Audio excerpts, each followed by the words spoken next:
Direct from the Broski Nation headquarters in Los Angeles, California, this is the Broski Report with your host, Brittany Broski. This what I know. I'm a loser, baby.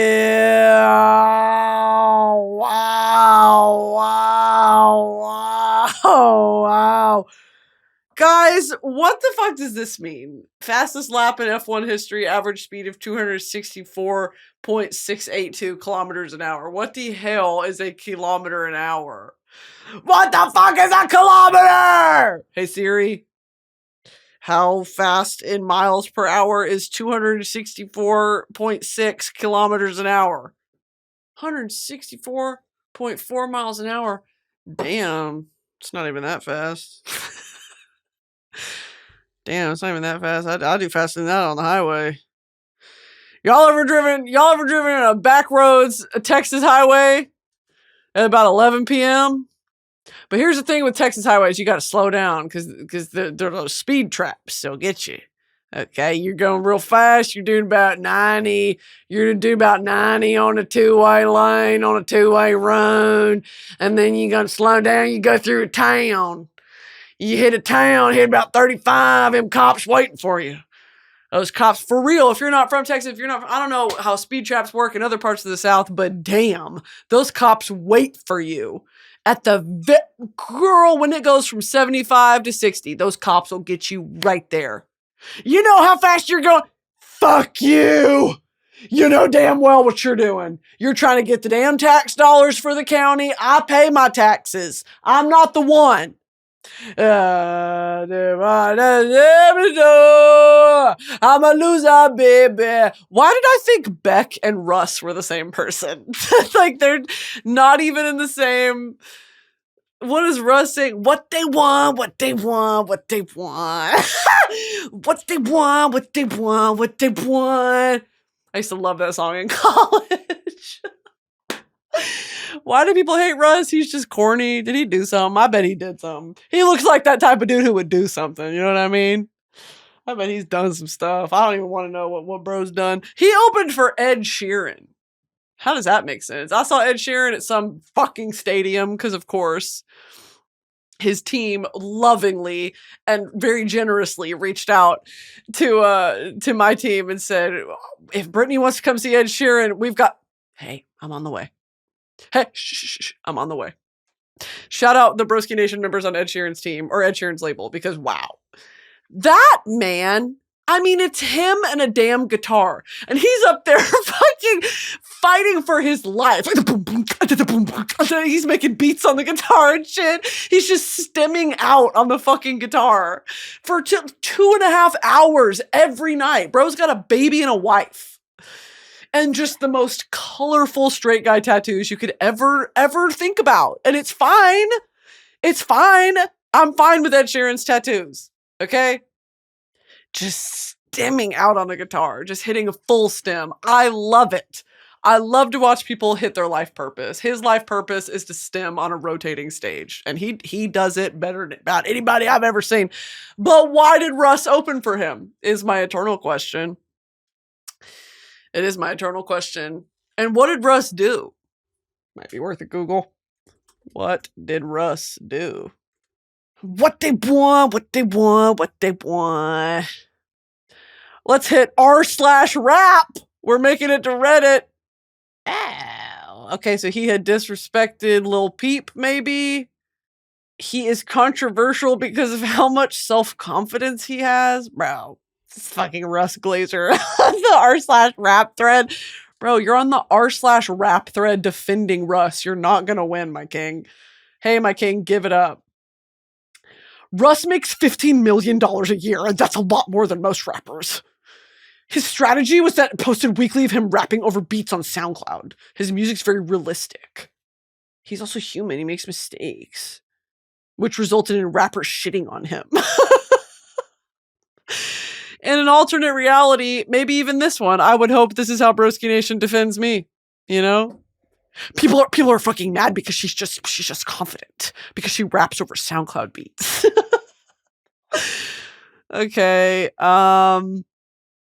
He took a gigantic L from me when he said that the reason why hip hop is the way it is right now is because producers are making whack beats. Metro Boomin hilariously responded with him holding a sign that says Russ is whack. Okay, bro. What they want, what they want, what they want. What the fuck is up, you guys? Seriously, a lot to talk about today. I've got a lot of questions that I need to Google today. Mainly number one is I feel like the number one thing I really wanted to say is that my tonsils are kind of touching each other today and they're filled with tonsil stones and I really don't know how to. At what age is it too, like, it's not cool to get your tonsils out? Like, if I'm pushing 30, I'm 28. Careful. Hey, careful now. Easy. Easy, boy. Whoa. I'm pushing 30. If I'm like, I need my tonsils out because they're touching, you know what I mean? Because that happens. And oh my God, don't even get me started on when I get a head cold, them bitches touch. Them bitches want to kiss so bad. The sexual tension between my tonsils when I have a fucking head cold, they want to get close and personal. They want to spoon. And I'm like, guys, can you please stop? Guys, can you please stop? I have stuff to do. I have to talk for a living. And then they start kissing and they start giving each other sloppy. Stop! Guys! I'm punching myself in the throat. Stop! I said. What the hell was I talking about? At what age is it not okay to get your tonsils out? That's such a juvenile, like, childish ass thing to have done. Like, have your tonsils removed.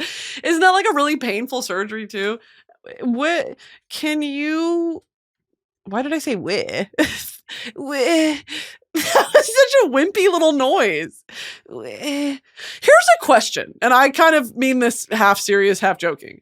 Can girls be wimps? I feel like when I hear wimp, I think of a wimpy dude. Can people who are not boys be wimps? I don't think so. I think that's my hot take. Wimp is a strictly masculine term. I'm enforcing the gender binary on the term wimpy. I've never met a wimpy girl. Can you when you get your tonsils removed as an adult? What they want, what they want, what they want. Yes, it is possible to get your tonsils removed in a surgical procedure called a tonsillectomy. Reasons for it: obstructive sleep apnea, difficulty swallowing or breathing due to enlarged tonsils and tonsil stones. Yeah, shit, girl. Because here's the thing: what do tonsils do? Tonsils catch. I'm gonna guess. What do tonsils do? This needs to be sponsored by like WebMD or some bullshit. The way that half of this podcast is me Googling medical ailments and how does the human body work is truly astounding. Like, you would think that I would have learned something by this point in my Victorian laboratory. How do tonsils work? Tonsils work as a first-line defense of the immune system, trapping and filtering out germs like bacteria and viruses that enter through the nose and mouth. So my next question in this line of thinking was going to be, why would you ever want to get that removed? But of course, we have preemptively answered that with sometimes they can be more harmful than beneficial. Okay. Sometimes they can obstruct. Sometimes they can harbor bacteria and infection, right? And make it worse. Maybe sometimes it's better to have them removed. When I was a child, I had tubes put in my ears. And I'm 28 and I'm just now wondering why. Why tubes in ears? Ear tubes, also known as myringotomy tubes or grommets, are small tubes inserted into the eardrum to improve drainage and ventilation in the middle ear. Yeah, I must have had earaches all the time. I always had a thing about, and I still do as an adult, I think it's like a trauma thing. I can't go too deep in the water. Actually, I bet there's some community out there. Anybody feeling me? Are y'all fucking with me? Are y'all fucking with me? It's Fuck With Me Friday. Y'all fucking with me? Has anyone else experienced, like, all your friends are playing in the pool, they're throwing those heavy little things down, the, like, fetch for human children, where you throw the weights down in the pool and then you go, oh, get it, and you all race and you have to like go to the bottom of the pool, get it, and come back up, and like whoever got, you know what I mean? I could never play that game because my ears are popping and filling with water and I'm screaming and crying and vomiting. Not vomiting, that was me being dramatic, but I am screaming and crying because I don't know, dude. I used to have a horrible time on planes as well. It's way better now that I'm an adult, and probably because of my myringotomy, because I had tubes put in. And then I had them removed. And I had one removed in high school, dude. That's humiliating. What do you mean I'm 15, 16 years old? I'm like, my ear tubes. Sorry, speaking of my good ear, I had my tube removed. Your tube? Yeah, my middle ear tube. It helps with my balance. Sometimes I really am Lisa from The Simpsons. Most times I'm the fucking neighbor's kid. Come on, what's his name? Millhouse. I'm fucking Millhouse, dude. Oh, I'm Millhouse. Millhouse. Van Houten. Bro. I'm fucking Millhouse. She just retired in 2025. The girl who plays Millhouse. That's nuts. Yeah, I'm equal parts Millhouse, equal parts Lisa. And I want to be Maggie. Maggie's the coolest character in that whole damn show. Maybe Marge is. Marge, I understand the older I get. I'm like, Marge is so valid. But at the same time, why are you with Homer? Like, I want to shake her the way I want to shake fucking Carrie Bradshaw. Why are you with him? Why are you with him? I came across this YouTube video on my YouTube homepage about an hour ago because I was watching Mina Lee. Thank you. As I do when I eat dinner, lunch, and breakfast. And this creator made this video that was like, I want to kill Mr. Big. Like, I fucking hate Mr. Big. And it was a 40-minute long video that was talking about, and the thumbnail said, I hate him, I hate him, I hate him, I hate him, like 100 times with him in front of it. I feel that, by the way. Hey, I feel that. Also, not to ruin And Just Like That for you, by the way, And Just Like That is not worth watching. Big dies in the first episode. The first episode! I said, I'm not watching that because as much as I hate Big and as much as I wish that, honestly, though, Carrie and Big deserve each other, I've always said that. Dying? Killing him off? And not having Samantha in the series, you just fucked yourself. You totally fucked yourself. I'm not watching this bullshit. Okay? Okay? Fucking Mr. Big. Anyway, Millhouse. I am Millhouse. I'm Millhouse and I'm Lisa. Oh, Marge. Why was Marge with Homer? I mean, I get it, I guess. Right? Like, I get it to a certain extent. Like, you guys were young and in love and he used to make you laugh. Oh, how you would laugh. And now he's fat and balding and, like, is bad at his job and is an idiot. Like, is an oaf. He's a fucking oaf. An oaf. Do you know what? I also want... Who was I watching where this word came up and me and Tato, my bestie Taylor, were laughing about it. Oh my God, orc. I said, you look like an orc. And she said, you're a bitch. And then we started laughing. Because when we see fucked up things online, and let me know if y'all do this with your best friend as well. When we see fucked up things online, we'll send it to each other and say, looks like you. And I sent her something one day. It was like this big monster. And she said, I said, looks like you. She said, what is that? I said, an orc. Orc. A brutish humanoid race of monsters from J.R.R. Tolkien's Middle-earth fantasy. Yeah, duh. I said, you look like a fucking orc. And she said, fuck you. And I laughed. Anyway, I also said she looked like Mudang. And I couldn't remember how to say Mudang, and I said me dong. And that's funny. That's funny. You bitches wouldn't understand. Okay, what the hell was I talking about? Tubes in my ears. Tubes in my ears, ants in my pants, finger in my butt. Start digging in your butt. Start digging in, start digging in, start digging in, start digging in. Dig in your butt, dig in your butt, dig in your butt, dig in your butt. Start digging in your butt. It's Christmas and it's Christmas. Start digging in your butt, twin. Start digging in your butt, twin. Start digging in, start digging in, start digging in, start digging in. Butt. Dig in your butt. All right. Let's move on to something I wanted to Google. Why does the sun bleach things? Have y'all ever wondered that? Like, why the fuck is it taking the paint, the pigment in the paint off of my car? It's taking the pigment out of clothing. It's taking the pigment out of rugs. It's taking the pigment out of wood. It's taking the it's does it affect metal? Yeah, I guess it rusts metal. Well, the sun doesn't rust metal, the oxygen rusts metal. It oxidizes. It fucking oxidizes. And the reason that bronze and copper turn blue is because it oxidizes. Just started drooling. The sun bleaches things because its ultraviolet rays break down the chemical bonds in dyes and pigments, causing them to lose their ability to absorb. Okay, you just lost me. I need to lock in. Here, it's happening again. We already did Brittany Medical Hour, we did STEM Hour, and now we're going to do Science Hour. So here we go. UV rays break down the chemical bonds in dyes and pigments, causing them to lose their ability to absorb and reflect light in the same way they once did, rendering them colorless or faded.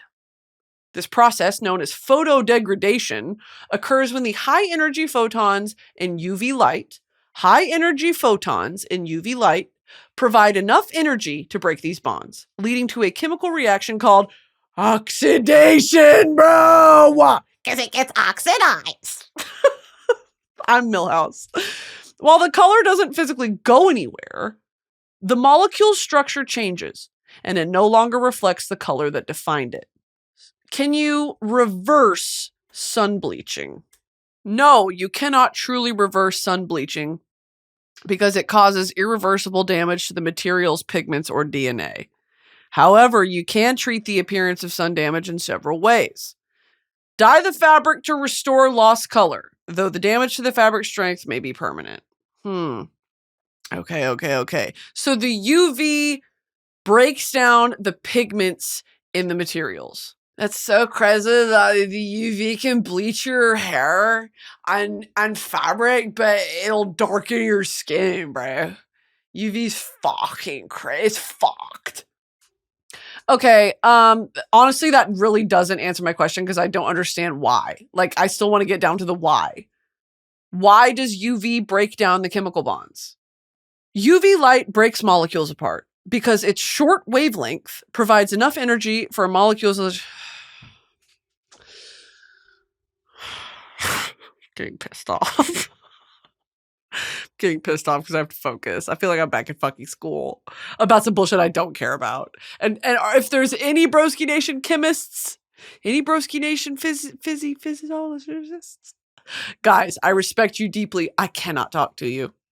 We have nothing in common. I don't know the first damn thing about this. Physics in high school was truly the course I struggled with the most ever in my life. Physics and what was the other one? I really did not like chemistry, but I got through it because chemistry after a while ended up being a math problem, right? And I'm like, I wasn't the best at math, but I figured it out. I had a grasp on it and I was able to be taught. Physics just never computed for me, which is very interesting because physics is just the explanation for how things work, which I'm very interested in. I'm always trying to figure out how things work. And when it's actually explained to me, like it's compartmentalized into the atomic makeup of things. It just does not compute to me. I'm so sorry. I don't get it. And maybe one day I will, maybe one day I won't. And maybe that day's today. And you know, when I hear UV, all I think is vision so insane, raveling through my brain. Ultraviolet from Angus Fong's Imperfect Snogging. Your light is ultraviolet vision, so insane. Raveling through my brain, going out and ignited. Your light is ultraviolet.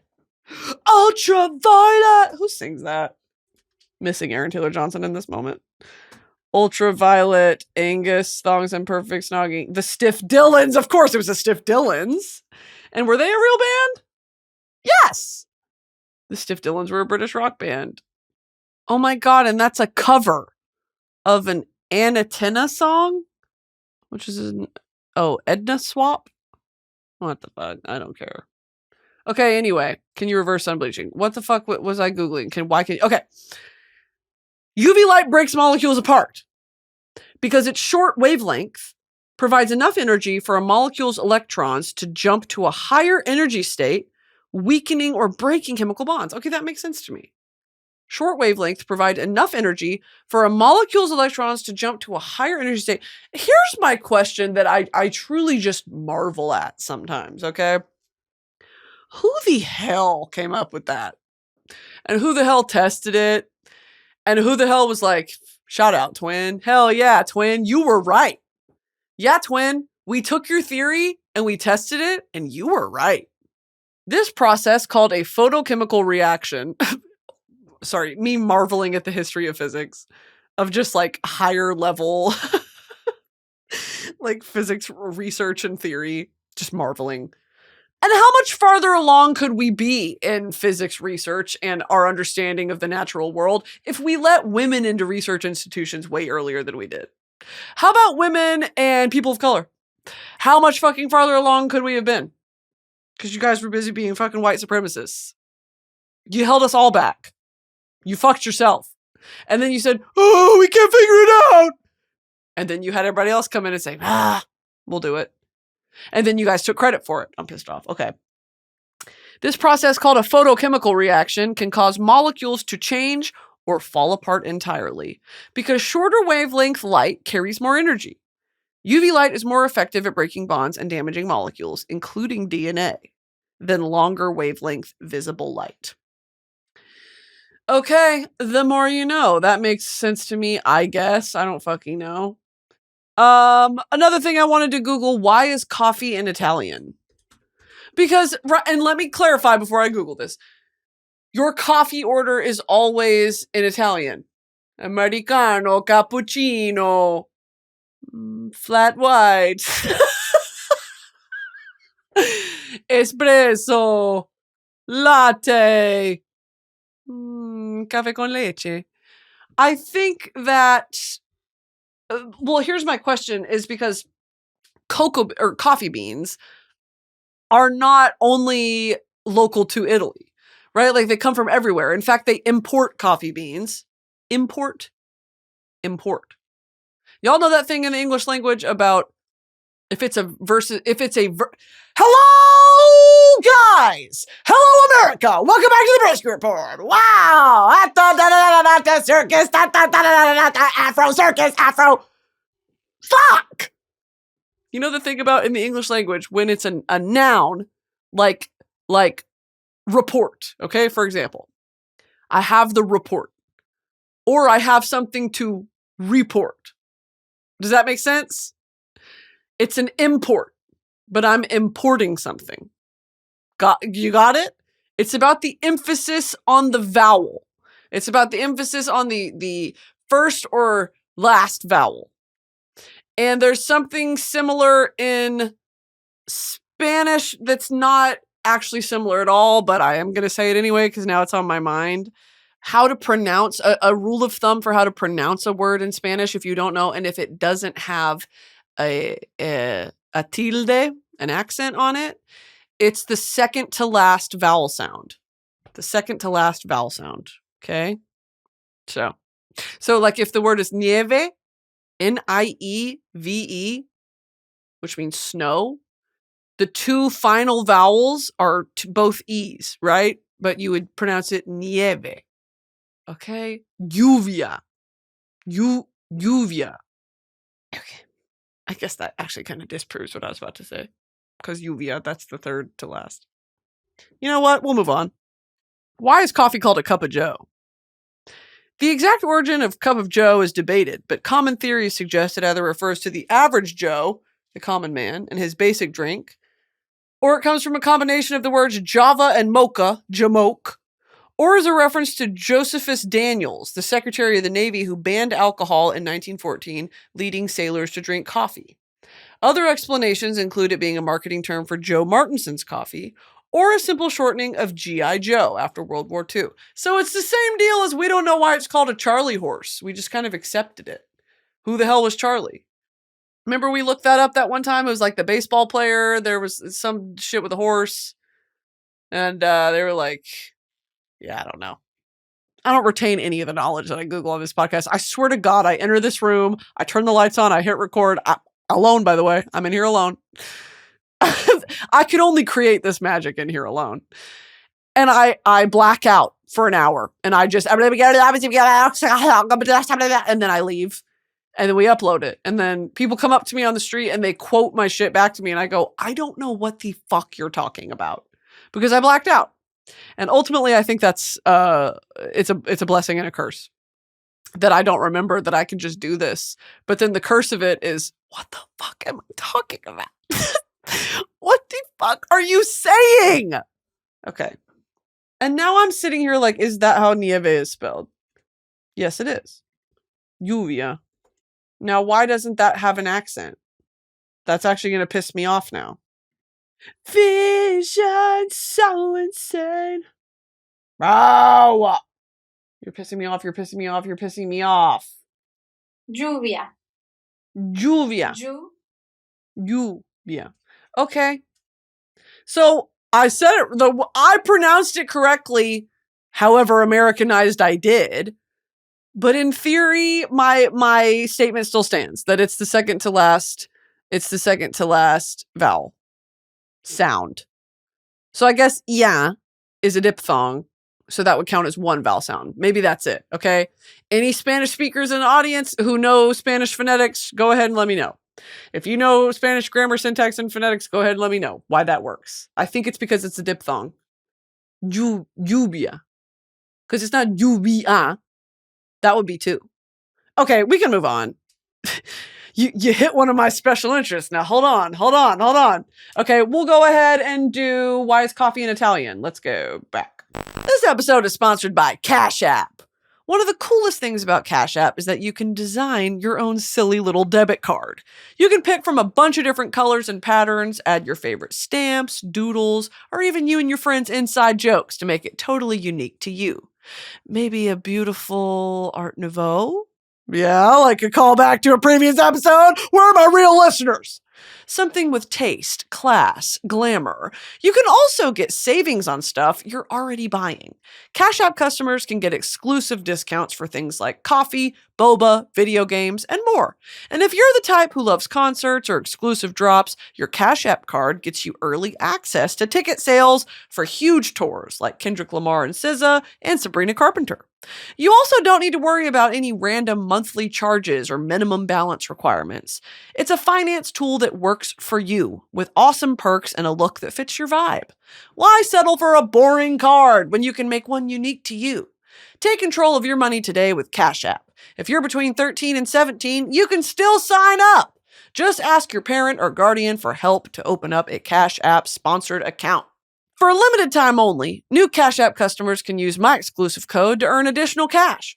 For real, if you're over 18, just download Cash App and after you sign up, use my exclusive referral code Broski in your profile and you'll get $10 dropped right into your account when you send $5 or more to a friend within your first 14 days. Or, if you're 13 to 17 years old, request a sponsored account from a parent or guardian, and once you sign up, use my exclusive referral code Broski in your profile to get $10 dropped right into your account when you order and activate your free Cash App card and send $5 or more to a friend within your first 14 days. Cash App is a financial services platform, not a bank. Banking services provided by Cash App's bank partners. Prepaid debit cards issued by Sutton Bank, member FDIC. Direct deposit, roundups, overdraft coverage, and discounts provided by Cash App, a Block Inc. brand. Visit cashapp.com/legal/podcast for full disclosures. Why is coffee in Italian? And this is all from fucking AI Overview. I genuinely would rather go on Quora. I mean that. I would rather go on Reddit. I'd rather go on Quora. I'd rather go on Yahoo Answers. In Italy, why do they call coffee caffè instead of coffee?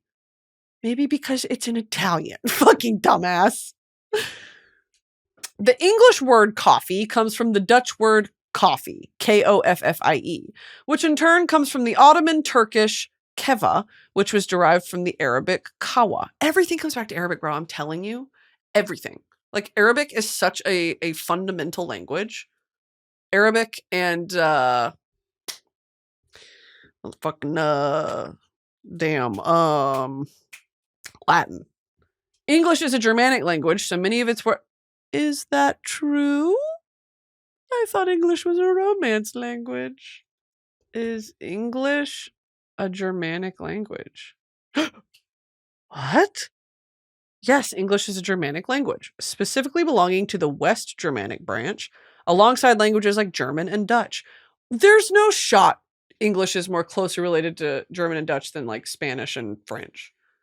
While English has borrowed extensively from, you know what? Actually, hell yeah. While English has borrowed extensively from other languages, particularly Latin and shut up! Particularly Latin and French, its core grammar, core vocabulary, and historical origins place it firmly within the Germanic family, which traces back to the Proto-Germanic language. Now, I did know that it was a Proto-Germanic language. And what else did I say a few episodes ago that was a Proto-Indio?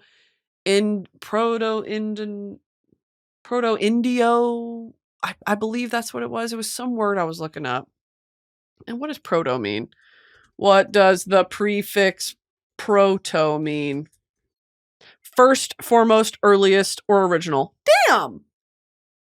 Yo! Prototype? First, foremost, earliest, or original. How cool. Proto-language. Protozoan. A microscopic single-celled organism. Proto-language, a hypothetical reconstructed ancestral language, like Proto-Indo-European. Crazy. Okay, this is cool, but it wasn't the question I Googled. Why? Well, I guess it was. Why are coffee orders in Italian? Coffee orders are in Italian because many popular espresso-based drinks, like the cappuccino and cafe latte, originated in Italy, cementing the language's role in coffee culture. Italian culture has a rich history with coffee, starting with its introduction in the 16th century and evolving into the vibrant cafe culture seen today. The terms and names for these drinks, which are built around a shot of espresso, are retained in Italian because they were created there. I guess that makes sense. Coffee was introduced to Italy in the 16th century and quickly became a fixture of social life, with coffee houses, bottega del caffè, becoming centers for intellectual and political discussions. My tonsils are touching each other. Cappuccino, espresso with steamed and foamed milk. Macchiato, espresso with a splash of milk. And what I've been ordering recently is a flat white, which is more espresso, less milk, versus a latte, which is more milk, less espresso, versus an Americano, which is espresso, a little bit of water, right? No milk. And if you order an Americano with milk, then I know the barista's behind the counter like, this dumb fucking idiot. This stupid idiot just ordered a stupid idiot drink. Yeah, baby want milky? Baby want milky and no coffee? I have gone to coffee shops before, back when I was still doing cow's milk. I'm off that stuff now. I'm off that stuff, man. I don't mess with that stuff anymore. Back when I was doing cow's milk with the dyed, pigment pus and all that bullshit, whatever added hormonal just horse shit is in cow's milk. I don't know. Back when I was doing that and I was like, why is my stomach bleeding? I would literally, they would hand me the coffee, or what's a more actually apt example of this is a matcha latte. You are drinking iced milk. That is just a vessel for milk. You don't like matcha, you like milk. And if you like matcha, then put it in water. Okay, mix it up with water. Oh, you don't like it? It's because you like milk. You sissy babies, you want a sippy cup and you want some milky. And that's fine, because I was the same way. Until I started, my stomach had bled. Until my gallbladder had been ripped out. So, anyway. Something I want to Google is what causes a hemorrhoid, but I really don't want to Google that with you guys. I think that might be a Google I do on my own. I might do that in solo private time, incognito browser. What causes a hemorrhoid? That is 2 for 2. Why is coffee in Italian? Oh, I wanted to talk about this. There's a new way I've been doing my makeup. And don't look at me today. I feel like not a real person today. I'm not afraid of reds. My makeup artist, Tammy, gifted me this little 4-pan Dior eyeshadow palette. And in it, it's this really beautiful, like purpley red shade, along with a brown and like a shimmery and then like a black. I've been reaching for this recently because I do this. Okay, I follow this makeup artist on TikTok that I have to give you her name. I think her name is Another Hannah. She is Ukrainian American, I believe. Another Hannah. Her username is _Hannah. I love her, dude. I fucking love her. She is the coolest girl I've ever seen in my whole life. She does these fucked up makeup looks, and she always does, like, the way that she puts the shadow is on the outer third and then on the inner third. Like, she makes every look a halo eye, and it's so gag the way that she does it. She is not afraid of a gray. She's not afraid of a dark black. She's not afraid of a pigment, of a shine, of a shimmer, of a glitter, and nothing. She bleaches her brows. She is so cool to me.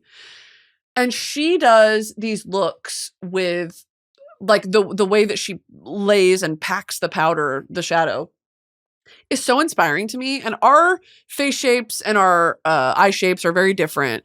But I do think that there's a way to translate what she's doing on her canvas to me on mine. And so that's what I've been trying to do. I take a lot of inspiration from her. She also has some just fantastic views on the beauty industry and just beauty in general, and the need for beauty, like the cause for beauty, an argument of beauty for yourself. It's not for the male gaze. It is not for pandering. It's not to paint to make yourself something else. It is for fun, and it's for enhancement, and it's for, our idea of beauty. And by our, I mean people with taste who know what they're doing and who have an artful eye. And that's exactly what she does. She makes art out of these pigments, and it's just, I love watching her stuff. And she made this video a while ago talking about, which is a cause near and dear to my heart, about how she's given up on dating. Like, it's just really not worth her time. She has her whole life ahead of her. She has so many skills and talents. She has wonderful friendships, a great family. I think she lives in New York. Like, life is happening now. And she doesn't want to waste her life worrying if a man is going to want her. Who gives a fuck if a man's going to want her? It's her life. There's so many other things to do. And so, like, hearing her talk about that when she talks about it, I'm always like, yes, girl. Yes. Anyway, she does these crazy, crazy looks. So I've been taking a lot of inspo from her lately, and I've been combining that red mauvey shade. I wish I knew the name of the Dior palette because it's really stunning, this mauvey shade, but it's more plum than mauve. I do that in the outer third and the inner third, and it scared me at first because I was kind of just dicking around with makeup one night, and I did that look, and I was like, this color can look really sickly on me if I'm not careful.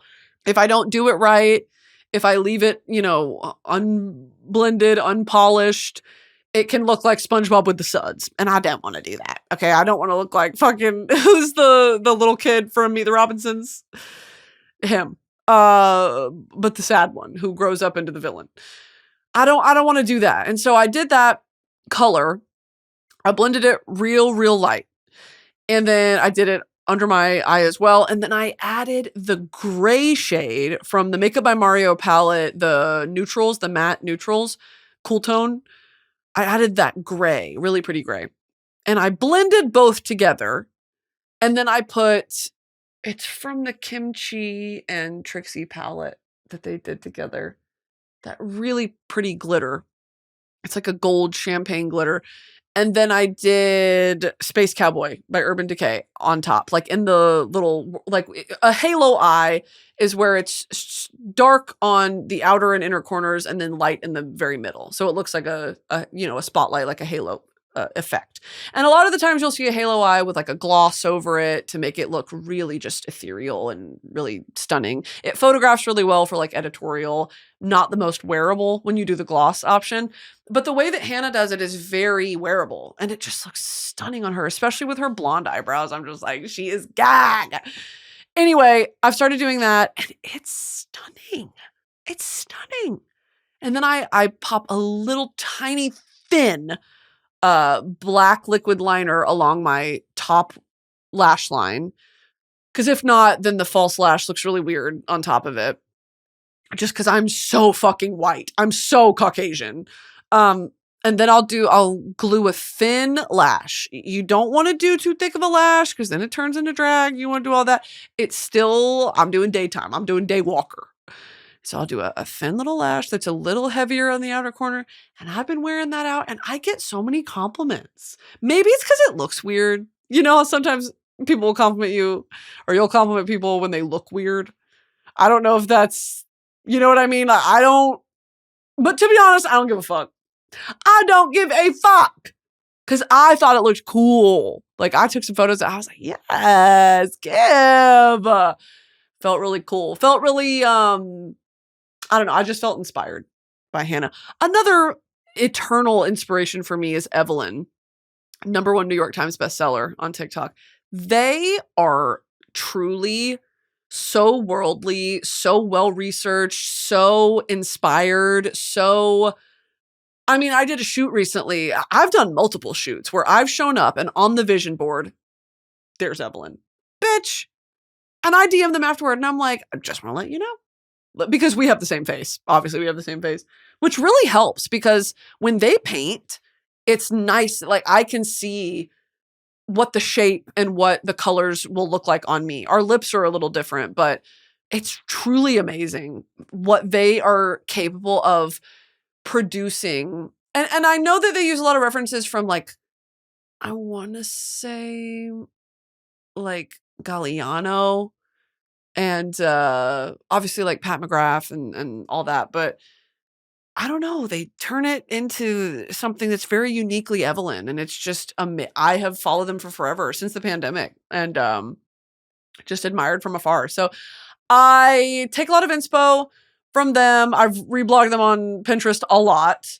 And I think there's just such a fun, whimsical thing of experimenting with color and in a way that's wearable, you know, and anything's wearable if you're bold enough, you're brave enough. But it's also for me, like sitting there in my glam chair and painting in my muumuu and then being like, this is fun, and then wiping it off.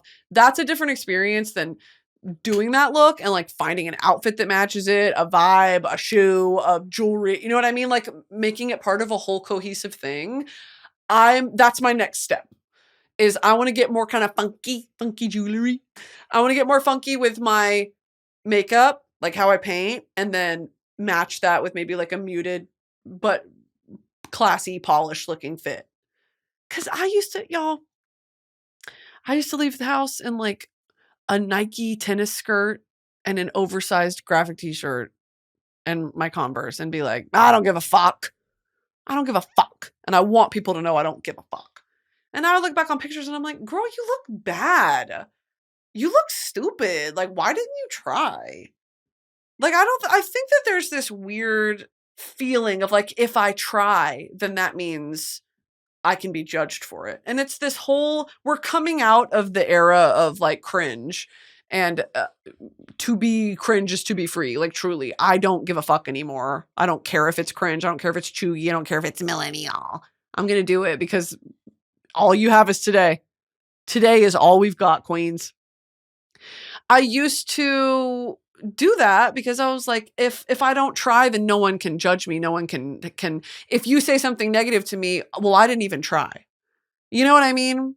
Now it's like, I take more pride. I say this in a minion hat, in my Fontaines DC shirt. If I try now, I find a joy in the process of my visual representation of myself that day. That's part of almost a self-care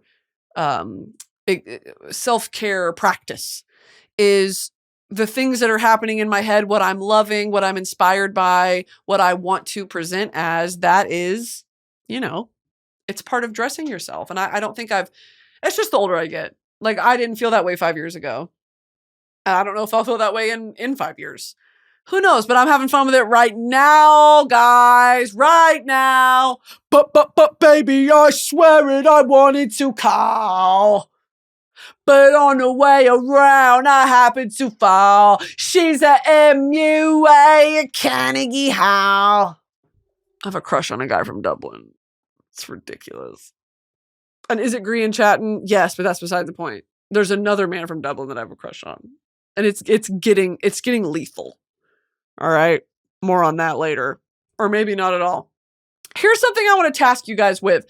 Start being the friend that carries around a deck of cards.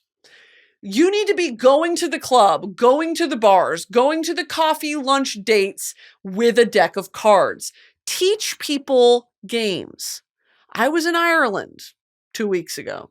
I got violently high at this pub we went to, and I whipped out my deck of cards, and I taught people Kings in the Corner, and they fucking loved it. Those Irish people, they love a card game. Okay? Sure, it's fun. You go to a pub, you have a couple pints with your friends, you go home. Thoughts on just whipping out cards? What if we were having this beautiful conversation over cards? What if we were stimulating our hands? Kings in the Corner is a great game to just play. Anyone can play. It is not hard. It's solitaire. But up to 4 people can play. I was having a damn blast teaching this game to people. It's very easy to pick up on. And I also think that it's a icebreaker.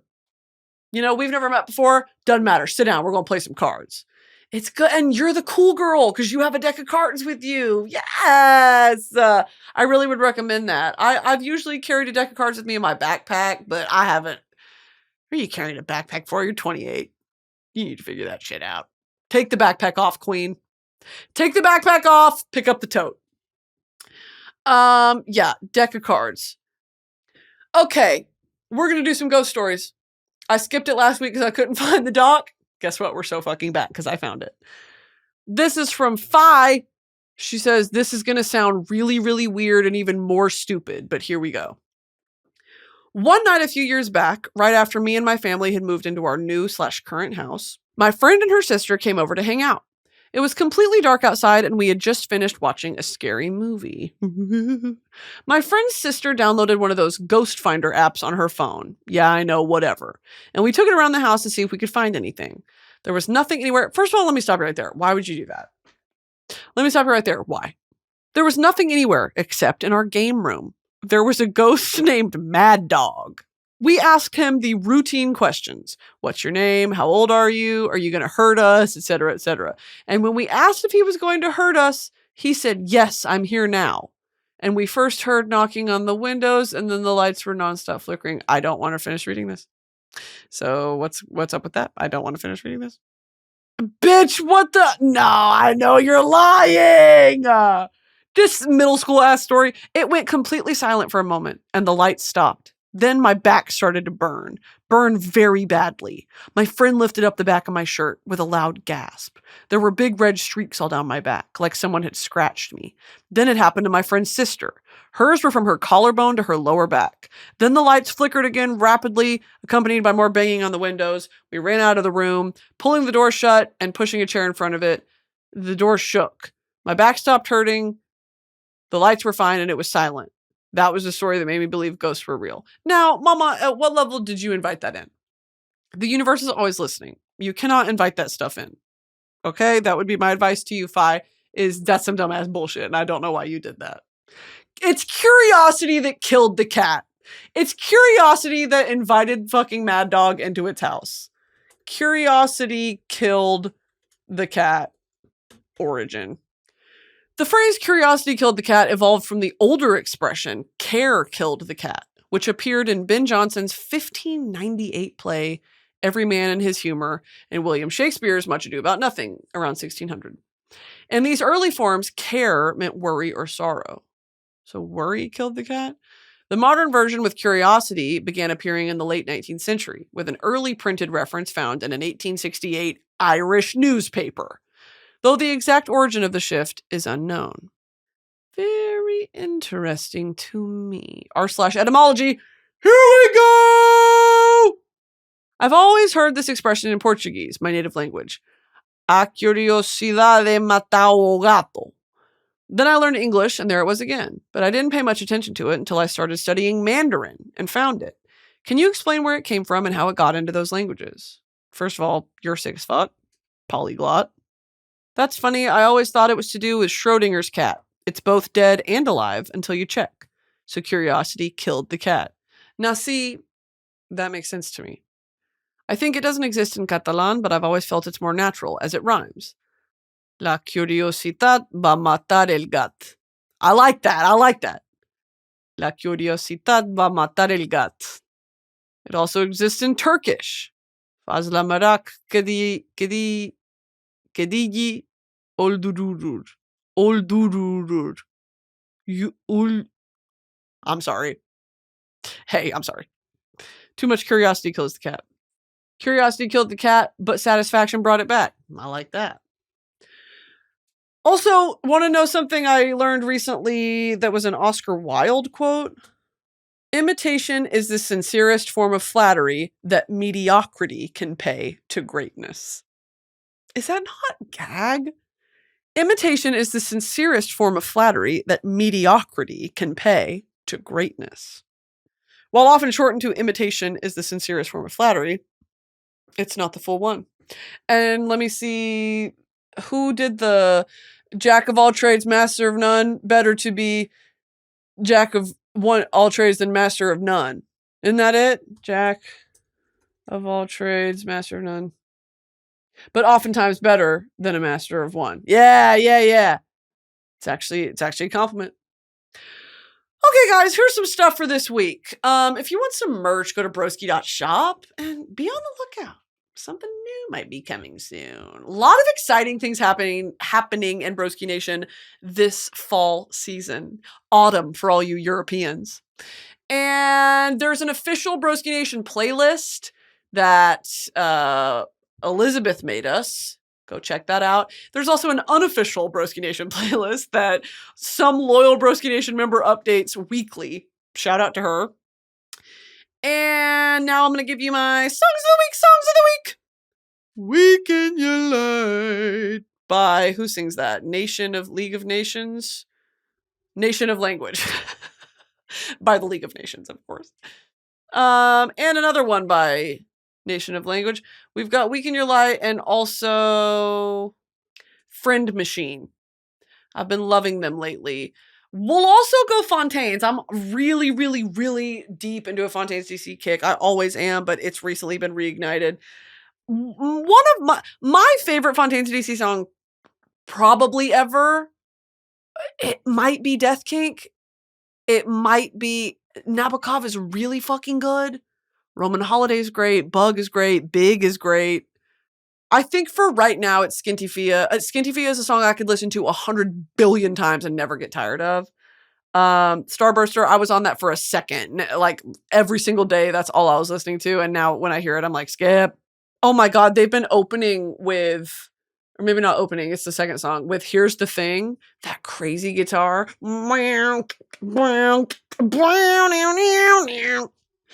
Here's the thing, I know you're watching. Wow, I fucking love them. I don't belong to anyone. I Was Not Born. Winter in the Sun.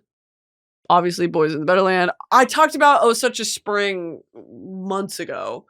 How I think that song rivals like some of Lennon McCartney's best. Grian Chatton, save me, Grian Chatton. I fucking love you, Grian Chatton. There is a video of Grian Chatton and Sam Fender singing in some fuck-ass pub, and Louis Capaldi is outside the door. And I've never seen Grian laugh that hard in my life. I didn't know he could laugh like that. Okay? I can't meet Grian Chatton, by the way. I don't. No. I'm going to be real fucking weird to Grian Chatton if I ever meet him. Keep him away from me. No, sir. And now I say that and I'm serious. I'm dead ass. I'm going to be so weird and off-putting to Green Chat, and that's not my nature. See, I sit up in this chair and I laugh and I giggle and I say, I like these men. Green Chat is a hero of mine. I can't meet him. I'm serious. I can't meet him. Okay. Well, guys, I think that'll do it for me this week. Keep your eyes peeled. Thanks for listening. Be good to each other. Be kind. Make good choices. And I'll see you next week. Bye-bye.